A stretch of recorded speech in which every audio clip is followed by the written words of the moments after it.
오늘은 사무엘하 3장 31절부터 39절 말씀 읽도록 하겠습니다. 다윗이 요압과 및 자기와 함께 있는 모든 백성에게 이르되 너희는 옷을 찢고 굵은 배를 띠고 아브넬 앞에서 애도하라 하니라.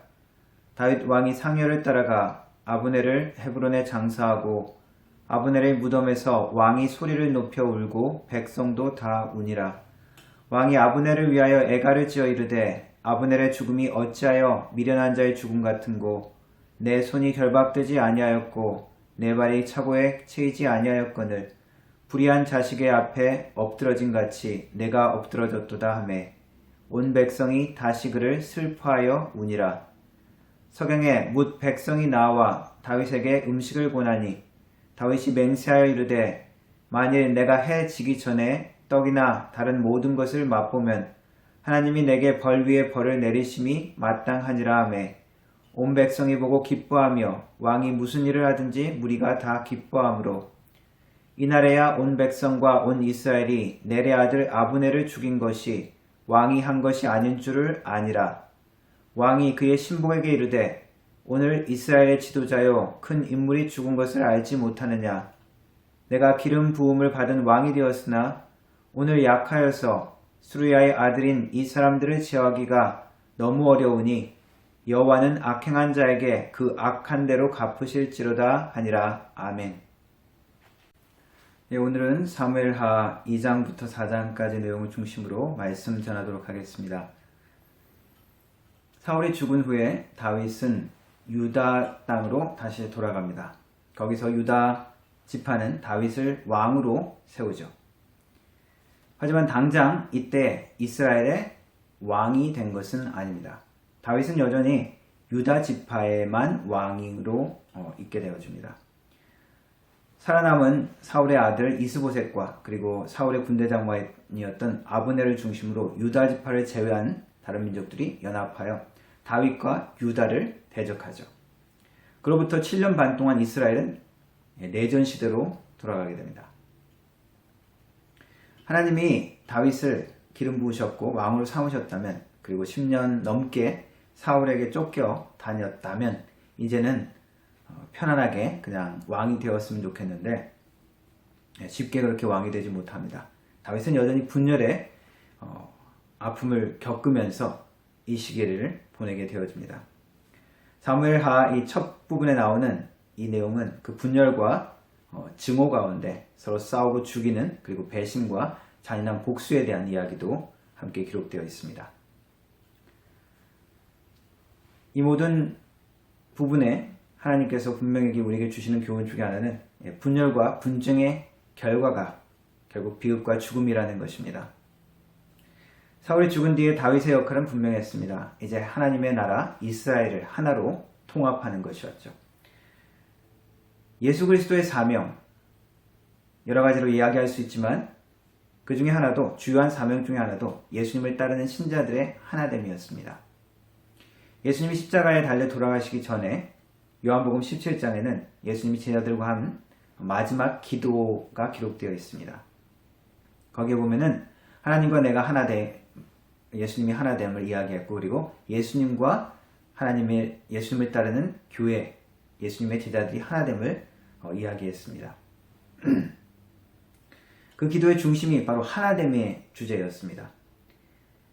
17장 20절은 이렇게 기록하고 있습니다. 내가 비옵는 것은 이 사람들만 위함이 아니요 또 저희 말을 인하여 나를 믿는 사람들도 위함이니 아버지께서 내 안에 내가 아버지 안에 있는 것 같이 저희도 다 하나가 되어 우리 안에 있게 하사 세상으로 아버지께서 나를 보내신 것을 믿게 하옵소서. 예수님의 제자들 뿐만 아니라 예수님을 따르게 될 모든 사람들의 하나됨, 지금 우리 교회의 하나됨을 위해서 예수님께서 기도하시고 계셨습니다. 우리 교회 사명은 여러 가지가 있죠. 전도, 구제, 이 사회에 좋은 영향을 끼치는 것이 있습니다. 그러나 그것보다도 가장 먼저 되어야 될 사명, 그리고 그 모든 것을 이룰 수 있는 근본적인 사명 중에 하나는 바로 하나됨입니다. 예수 그리스도의 그림자였던 다윗도 기름 부음 받은 자로서의 왕으로서의 사명이 무엇인지 알고 있었습니다. 이스라엘을 이제 하나로 만드는 것이죠. 이것은 쉬운 일도 결코 단번에 되는 일도 아니었고 그리고 가만히 있으면 저절로 지속되는 일도 아니었습니다. 이스라엘의 사명은 하나님의 나라로서 하나님의 공의와 정의가 그 나라 가운데 실현되어지고, 그리고 악한 것은 용납하지 않고 악에 대해서 맞서 싸우는 나라로서 그 모든 이 세상에 하나님의 나라를 나타내야 될 사명이 있었습니다. 그것을 이루기 위해서 먼저 해야 될 것은 바로 이스라엘의 연합이었죠. 그러나 다른 나라들과 마찬가지로 이스라엘도 연합이 잘 이루어내지 못했습니다. 사울 왕 그리고 다윗 왕 솔로몬 때까지만 통합 왕국으로 존재했었고, 그 이후 이전과 이후는 다 분열 상태였죠. 이 분열의 이야기를 우리가 생각해 본다면 가나안 정착 시대 그리고 사사 시대의 이야기도 우리가 돌아볼 필요가 있습니다. 야곱의 12아들이 바로 이스라엘 나라가 되었죠. 야곱의 12아들도 서로 사이가 좋지 않았습니다. 배달은 동생이었지만 요셉을 죽이려고도 했고, 그리고 나중에 노예로 팔기도 했던, 인신매매까지 했던 잔인한 형제들이었습니다. 그리고 복수와 앙심을 쉽게 내려놓지 못하는 그러한 자들이었습니다. 이들의 후손인 이스라엘 백성들도 각 지파로 그렇게 연합이 잘 이루어지지는 않았었습니다. 사사시대에도 보면은 서로 항상 늘 연합해서 함께 움직인 것이 아니라 같은 친한 부족끼리, 친한 지파끼리 연합해서 전쟁을 하기도 하고 뭉쳐서 행동했던 것을 보여줍니다. 이스라엘의 하나됨에 이 반대되는 이 모든 것들은 개인주의, 지파주의라고 할 수 있는 모든 것은 하나님의 뜻과 계획과는 관심이 없는 것입니다. 이기주의적인 것이고 적대적인 것이고 분리주의적인 것이죠. 이스라엘은 이 부족주의가 아주 강했었습니다. 그래서 사사시대의 이야기를 보면은 자기 편의 사람이라고 어떤 범죄를 저지른 그 모든 것들도 그냥 용납하고 넘어가려고 했죠. 그 모든 것들을 그 범죄를 발견하고 다른 이스라엘 다른 족속들이 이스라엘에서 이 악을 허용할 수 없다 해서 같이 뭉쳐서 베냐민 지파를 심판한 일이 있습니다. 그래서 베냐민 지파가 멸절될 뻔한 위기가 있었죠. 우리 편이라는 이름 아래 정의가 왜곡되는 경우가 많이 있습니다. 우리 한국이나 미국이나 정치적인 그런 상황들을 보면 그런 것들을 많이 볼 수 있죠. 이스라엘 분열을 통해서 그러면 우리 하나님의 교회에 하시는 말씀은 무엇일까요? 분명한 경고입니다. 분리주의적인, 집단 이기주의적인 것 같은, 그리고 분리주의 같은 이러한 경향에 대한 경고이죠. 하나님의 나라와 하나님의 뜻과는 무관한 내 이익과 세상적인 생각을 위한 그 모든 것들에 대한 하나님의 경고입니다. 우리 교회의 목적은 무엇입니까? 예수 그리스도를 통해서, 하나됨을 통해서 하나님의 사랑을 우리 가운데 나누고 그것을 또 이 땅에 전파하는 것이죠. 쉽지 않습니다. 왜냐하면 교회라는 것이 여러 사람들의, 다른 사람들의 모임이기 때문입니다. 학력 배경이 다르고 출신 고향이 다르고 정체적인 성향이 다르고, 그리고 또한 일하는 방식도 성격도 모두 다르기 때문입니다. 그러나 이 차이를, 다름을 통해서 우리가 분열하려고만 한다면 이것은 하나님의 나라와 하나님의 역사와 그 모든 것들에 반대되는 것이죠. 우리가 하나님의 뜻을 생각하지 못하고 하나님을 중심으로 하나 되지 못한다면 여전히 우리는 용서하지 못하고 상처 가운데 분열할 수밖에 없습니다. 하나님이 우리에게, 교회에게 원하시는 것은 하나님의 역사하심과 능력을 더욱더 체험하기를 원하시는 것인데, 그것은 우리가 하나됨을 통해서만 이루어 갈 수 있습니다. 교회는 예수 그리스도의 몸입니다. 예수 그리스도의 몸이 분열당하는 것은 우리 주님의 마음에 부담이요 고통인 것을 우리가 기억하기를 원합니다. 이러한 분쟁과 분열의 역사를 통해서 또한 분명하게 주시는 말씀은 이 분쟁과 그리고 증오 가운데 관계된 모든 개인들의 결과는 멸망이라는 것입니다. 하나님의 뜻과 계획에 반대되었던 다윗을 대적했던 하나님의 뜻과 계획을 이스라엘의 하나됨을 반대했던 아브넬과 이스보셋은 처음에는 한편이었지만 그들의 관계가 오래가지 못했습니다. 아브넬은 사울의 사촌이었죠. 사울이 왕이 되면서 아브넬 사촌을 군대장관으로 임명했습니다.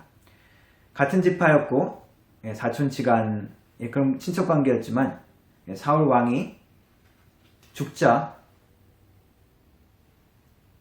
이 아브넬은 사울의 첩과 간통을 하게 되어집니다. 이스보셋은 그것을 알아내고 아브넬을 책망하죠. 아니 당신이 왜 어떻게 이럴 수 있느냐. 그런데 오히려 아브넬은 거기에 대해서 위협하면서 대적하죠. 아니 내가 이 다윗을 하나님께서 왕으로 세웠음에도 불구하고 이스라엘 왕을 세웠음에도 불구하고 내가 너를 세워서 이 이스라엘의 왕으로 삼았는데 네가 나한테 그럴 수 있느냐. 그러면서 오히려 위협을 합니다. 성경은 이스보셋이 아브넬을 두려워해서 감히 한마디도 못했다라고 기록하고 있습니다. 실권은 없고 이름만 있는 사울의 아들 이스보셋의 비참한 모습을 알 수 있죠. 일 후에 그 일도 있었고 다윗이 점점 세력이 강해지는 것을 보고 아브넬은 다윗에게 가서 조약을 맺자고 이야기하죠. 다윗에게 이스라엘 내가 넘기겠다. 그리고 아마 자신의 지위를 보장받기를 원했겠죠. 다윗은 또 옛 아내 미갈을 데려오는 조건으로 그 또 제안을 넙죽받습니다. 다윗은 아브넬을 헤브론에 초청하고 거기서 같이 조약을 맺고 잔치까지 벌여줍니다. 환대받고 돌아가는데 그 이야기를 듣고 뒤에 왔던 다윗의 군대 장관 요압이 그를 몰래 불러서 죽여버리죠. 왜냐하면 이전에 전쟁 가운데 아브넬이 그 전쟁 상황에 아브넬이 요압의 동생을 죽였기 때문이죠. 전투 중에 일어난 일입니다. 그것에 대한 앙심을 품고 이스라엘이 이제 하나로 통합될 그 모든 조약과 모든 상황에도 불구하고 이 아브넬을 죽여버리죠. 아브넬이 살해되었다는 소식을 알려진 후에 이스보셋의 군 지휘관이었던 다른 군 지휘관 2명은 이 이스보셋을 또한 살해하고 그 머리를 베서 다윗에게 갖다 바칩니다. 아주 잔인하고 비참한 결말이죠. 여기 아브넬을 암살한 요압 또한 화해와 용서가 불가능한 것 같은 아주 좀 잔인한 인물 같습니다. 그 이전에 전투 이야기를 보면 아브넬이나 요압이나 자신의 부하들을 완전 장난감 다루듯이 서로 전투에서 죽게 하는 장면들도 나오는데 잔인한 것은 아브넬이나 요압이나 마찬가지인 것 같습니다. 이 요압의 행위에 대해서 또한 다윗도 요압을 함부로 대하지 못합니다. 요압도 또한 다윗의 사촌이었죠. 다윗은 이렇게 이야기합니다. 내가 왕이 되었으나 오늘 약하여 수루야의 아들인 이 사람들을 바로 요압과 그 형제들을 이야기합니다. 이 사람들을 제어하기가 너무 어려우니 라고 한탄하면서 하나님께 그 심판을 맡기죠. 그리고 하나님 앞에서 그 악행한 대로 하나님께서 갚으실 거라는 저주를 내립니다. 분열된 두 세력 가운데 관련된 많은 인물, 하나님의 하나됨과 관계없이 자신의 마음대로 행동했던 이 인물들은 비참한 멸망, 결과를 맞게 되어집니다. 이들은 하나님의 계획과 관계없던 사람들입니다. 하나님의 뜻과는 관계없는 사람이죠. 오직 자신들의 성공과 자신들의 이익만에 관심이 있었던 사람입니다. 이렇게 하면 돈이 되는가? 저렇게 하면 내 지위를 보장하는가? 내 쾌락과 내 즐거움을 여전히 지킬 수 있는가? 또한 이들은 복수와 원망에 대한 칼을 품은 자들입니다. 나에게 아픔을 주었다. 나를 상하게 했다. 그러면은 즉시 반기를 들고 대적하는 것이죠. 넌 나에게 모욕감을 줬어. 그러면서 복수를 하는 것입니다. 그들의 결과는 쇠퇴요 멸망입니다. 반면 하나님의 은혜를 입은 자들은 하나님께서 결국 세워주시는 것을 그리고 그 하나님의 뜻에 따라서 나아가기를 원하시는 것을 우리가 볼 수 있습니다. 바울은 육체의 일에 대해서 그것에 경고하면서 이렇게 이야기합니다. 육체의 일은 현저하다고 이야기하면서 곧 음행과 더러운 것과 호색과 우상숭배와 술수와 원수 맺는 것과 분쟁과 시기와 분냄과 당짓는 것과 불리함과 이단과 투기와 술 취함과 방탕함과 또 이와 같은 것들이라. 전에 너희를 경계한 것 같이 경계하노니 이런 일을 하는 자들은 하나님 나라를 유업으로 받지 못할 것이요 라고 갈라디아서 5장에 경고를 하고 있습니다. 분열된 두 세력의 다툼과 관련된 이 인물들은 비참하게 그 결말을 맞이하게 되어집니다.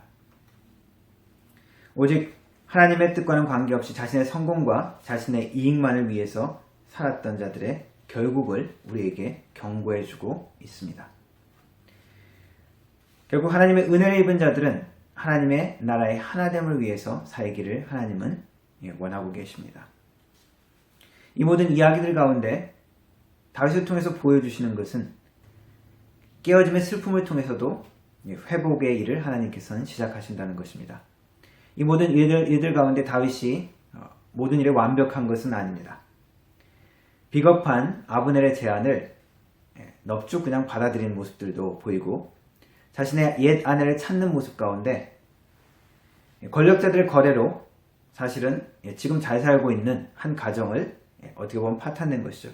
그래서 미갈의 현 남편 바이델이 울면서 바후림까지 따라왔다라는 기록이 있습니다. 어떻게 보면 이 모든 것들에 매정한 그런 모습도 보이는 것 같습니다. 그러나 어떤 다윗의 도덕적인 윤리적인 완전함을 통하여 하나님이 일하시는 것은 아닙니다. 여기서 다윗에게 보여주는 모습은 다윗은 이 모든 것들 가운데서도 하나님의 마음을 품고 그리고 이스라엘의 왕으로서 깨어짐에 대한 고통을 나누었습니다. 아브넬이 죽은 그것에 대해서 애가를 부르고 슬퍼했죠. 사울은 다윗의 장인이었고 또 후원자였기 때문에 좀 정도 들었다고 표현할 수 있겠지만 아브넬은 왜 이렇게 슬퍼했을까? 아브넬도 이스라엘의 영웅이었습니다. 사울 왕 때부터 이스라엘 군대 장관으로서 사울 왕과 함께 이스라엘 위해서 이방 민족과 싸웠던 인물이죠. 그 나라의 영웅과 같은 인물입니다. 다윗은 자기와 싸웠던 적이지만 이 아브넬에 대해서도 어떻게 보면 정치적인 그런 행동일 수도 있지만 또한 왕으로서 통합되어질 이스라엘 왕의 지위로서 그것에 대해서 슬퍼하고 아파했다는 것입니다. 이 애도하고 백성들과 함께 슬퍼했던 이 장면들을 통해서 백성들은 다윗이 아브넬을 죽이지 않은 것을 믿고 기뻐했다라고 표현하고 있습니다. 이것은 다윗의 결백을 증명하는 것이 되고 이스라엘을 다시 통합하게 되는 중요한 기초가 되어집니다. 그리고 이스보셋을 죽이고 그것을 이스보셋의 목을 가져온 그 사람들은 또 다윗이 사형을 처했죠. 여기에 대한 다윗의 애가는 하나님의 나라의 하나됨을 깨트려버린 데 대한 왕으로서의 슬픔인 것입니다. 다윗의 이러한 행동이 바로 이스라엘을 하나로 만든 게 된 것입니다. 하나님의 사람인 우리에게도 다윗의 삶을 살기를 원하십니다. 이 모든 말씀 가운데서 우리에게 경고하시는 것은 분열과 증오의 결과는 결국 죽음과 비극이라는 것입니다. 그리고 하나님의 뜻과 관계없이 자신의 이익과 세상적인 이익을 땅에서 움직이는 그 결과도 슬프고 비참한 결과밖에 얻는 것이 없다는 것을 가르쳐주고 있습니다. 우리에게는 하나님의 은혜를 입은 자로서 깨어짐을 아파하고 함께 우는 자로 다윗으로 살라고 말씀하십니다. 우리 편을 위해서 사는 것이 아니라 하나님의 나라를 위해서 서기를 원하십니다. 그래서 아픔을 품고 애통하는 자로 기도하며 하나님께 나오기를 원하십니다. 그래서 하나됨을 위해서 순종하고 나아가며 그 하나님의 그 하나됨을 위해서 진실함으로 용서함으로 참음으로 충성되게 나아갈 것을 우리에게 말씀하고 계십니다. 그것이 명예로운 하나님의 사람 그리고 영화로운 하나님의 자녀의 삶이라고 우리에게 가르쳐주고 계십니다. 그러한 하나님의 뜻과 하나님의 계획을 이루어 내드리는 하나님의 사람들 되기를 주님의 이름으로 축원합니다. 기도하겠습니다. 하나님 아버지 감사합니다. 이스라엘의 분열을 통하여 그 아픔과 깨어짐을 통하여 우리에게도 하나님 경고하시고 또 우리에게도 하나님을 위하여 기도하고 함께 애통해 하라고 말씀하시니 감사를 드립니다. 우리가 말씀을 기억하며 우리의 사명을 기억하며 이것에 헌신하고 충성할 수 있는 하나님의 사람들, 하나님의 자녀들 될 수 있도록 하나님 도와 주옵소서. 예수님의 이름으로 기도합니다. 아멘.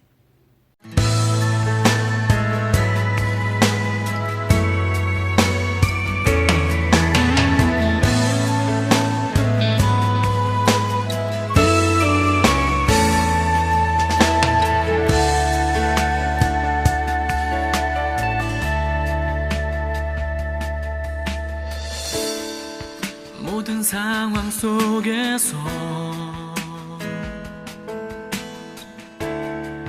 주를 찬양할지라. 주는 너의 큰 상급,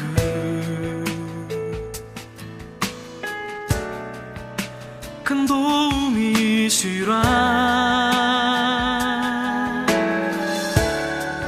주의 얼굴 구할 때 주의 영을 부으사 크신 사랑 안에서 주를 보게 하소서.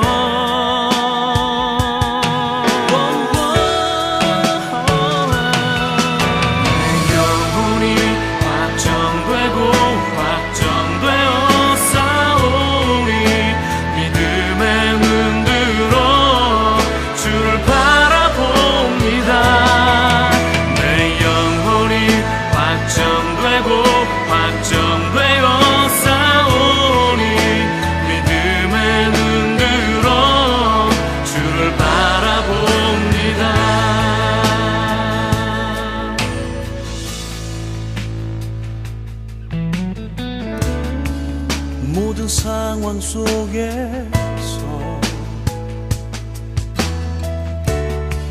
주를 찬양할지라.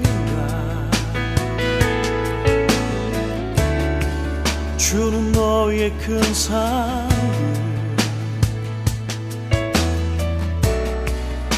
큰 도움이시라.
축도함으로 예배 마치도록 하겠습니다. 지금은 우리 주 예수 그리스도의 은혜와 성부 하나님의 놀라우신 사랑과 성령 하나님의 위로교통 충만하신 은사가 깨어진 우리의 모습 가운데 아파하며 주님 안에서 하나 되기를 간구하며 나아가는 우리 모든 성도들 머리 위에, 그 가정과 직장과 일터 위에, 교회 위에 영원 무궁토록 함께 하실지어다. 아멘. 몇 가지 공지사항 알려드리겠습니다. 뉴라이프 교회로부터 한 달에 한 번 여름 동안에 모임을 일단 하기로 그렇게 허락을 받았습니다. 운영위원회에서 날짜와 그리고 방역 지침 같은 것을 준비하고 있습니다. 결정되면 또 알려드리겠습니다. 함께 기도해 주시기 바라고요. 그리고 졸업 시즌이네요. 우리 고등학교 졸업한 우리 자녀들도 있고, 그리고 학기 다 마친 우리 자녀들 있습니다. 수고했다고 해주시고, 우리 오다정 자매가 졸업했다고 합니다. 서티피켓도 졸업식은 참석 못했지만 서티피켓 받았다고 하는데 함께 축하해 주시면 좋겠습니다. 그리고 김영환 집사님 쿠케틀람 쪽으로 이사 가십니다. 거기 가셔서 또 교회 모임 때는 또 함께 오신다고 했으니까 너무 서운하게 생각하지 않아도 될 것 같습니다. 그리고 여러분들 사진 제가 요청하면 사진을 좀 보내주시면 제가 모아서 영상을 만들든지 여러분들한테 보내드리든지 그러도록 하겠습니다. 서로 온라인 모임으로 해서 서로 얼굴을 많이 못 보는 분들이 많이 있는데 그렇게 해서라도 서로 좀 얼굴을 보고 서로 교제를 나눴으면 좋겠네요. 우리 성도 여러분 일주일 동안도 건강하시고 또 좋은 소식 서로 전해주시고 또 전해받기를 원합니다. 평안하시기 바랍니다. 승리하시기 바랍니다.